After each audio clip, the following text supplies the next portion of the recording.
Hi students, welcome to my channel, The Exemplar Studies. This channel is exclusively for the subject Social Science for the students of CBSE 10th Standard. As you know that Social Science is a compulsory subject up to the secondary stage of school education. The study of social studies is very important just like the other subjects because it helps the learners to create an awareness about the environment they live. The study of social studies help to grow into well-informed, to become the responsible citizens of the country, and to help to participate and contribute effectively in the process of development and nation building.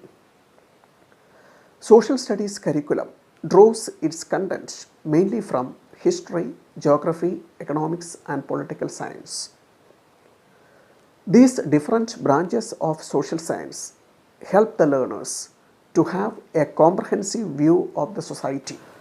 Dear students, you have to keep in mind that the global system of education has completely changed. The main aim of the present system of education is to enable the children to face the challenges of 21st century life. What one studies in the classroom has to be connected with the real life situations. That is the essence of the present system of education. So the question paper pattern has also been changed. The main aim of conducting examination is not to test the memory of children. It reflects in the question paper also. So I will brief you what kinds of questions will be asked for your board examination. Remembering and understanding facts for 28 marks out of 80. Application level questions or applying or solving problems 15 marks. Formulating, analyzing, evaluating and creativity 32 marks. Map skill for 5 marks. This will be the question pattern of social studies for the next academic year. Now let us begin with the third chapter, History, Nationalism in India. What is nationalism? Nationalism is an ideology or movement which promotes the interest of one particular nation with the aim of gaining and maintaining the sovereignty of that nation. The modern nationalism in Europe came to be closely associated with the formation of nation states. History shows that in most of the countries, the making of new national identity was a long process. The Indian nationalism is closely associated to the anti-colonial movement. We know that the Indian people were the victims of the brutal colonial rule for many years. Colonialism affected the freedom and dignity of individuals in all spheres of life, like economically, socially, educationally, and religiously. The Indian people were severely exploited and suppressed by the British government. And this sense of oppression and exploitation differed from different groups of society. That means the problems faced by the different sections of the Indian people were different. The Indian National Congress, under the leadership of Mahatma Gandhi, tried to unite these different groups of society to a single platform to fight against the mighty British government. Now we are going to learn the impact of the First World War in the economic situation of our country. We know that the First World War was between 1914 to 1918.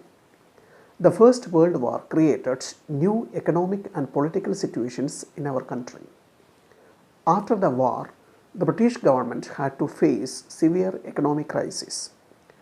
This huge amount of economic loss was financed by war loans and by increasing taxes. On account of this, customs duties have increased. The British government introduced income tax in the first time in India.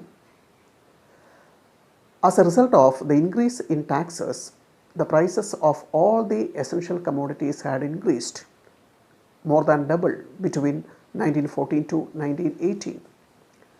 And during this time, India had to face severe crops failure. As a result of that, the Indian people had to face severe shortage of food.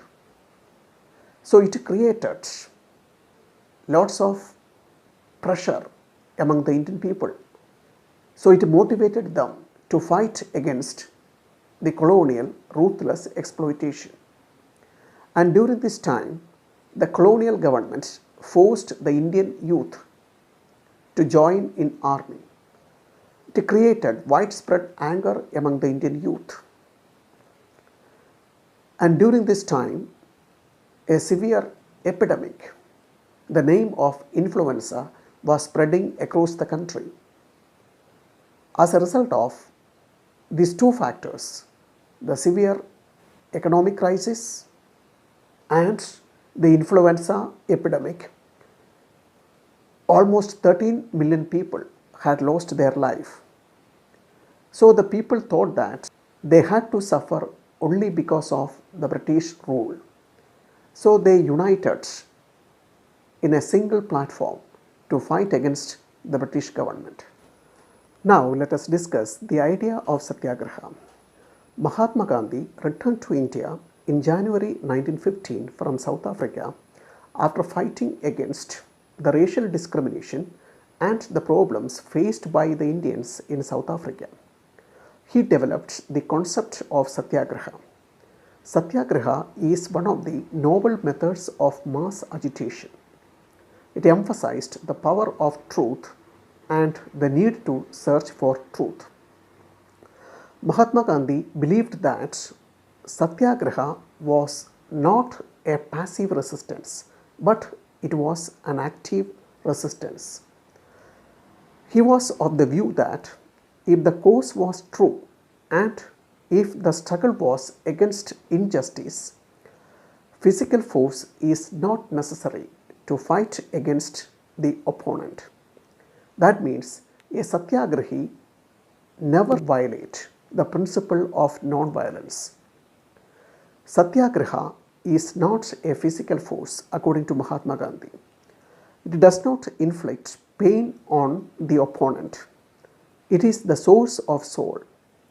Truth is the substance of soul, and soul is the substance of Satyagraha. And in the struggle against injustice, truth will be the ultimate winner. He believed that the dharma of non-violence could unite all the Indians. In 1916, Mahatma Gandhi organized a Satyagraha in Champaran to inspire the peasants of Champaran to struggle against the oppressive plantation system. In 1917, he organized another Satyagraha in the Kheda district of Gujarat against the revenue collection. Due to the severe crops failure and plague epidemic, the peasants were unable to pay their land revenue. So they wanted some relaxation in the payment of land revenue. And in 1918, Mahatma Gandhi led another Satyagraha in Ahmedabad to fight against the cotton mill owners. The cotton mill owners were exploiting the workers by giving very less amount of wages to the laborers. Okay students, this session comes to an end. I hope everyone liked this video. The next part will be shown in our next video. Till then, bye.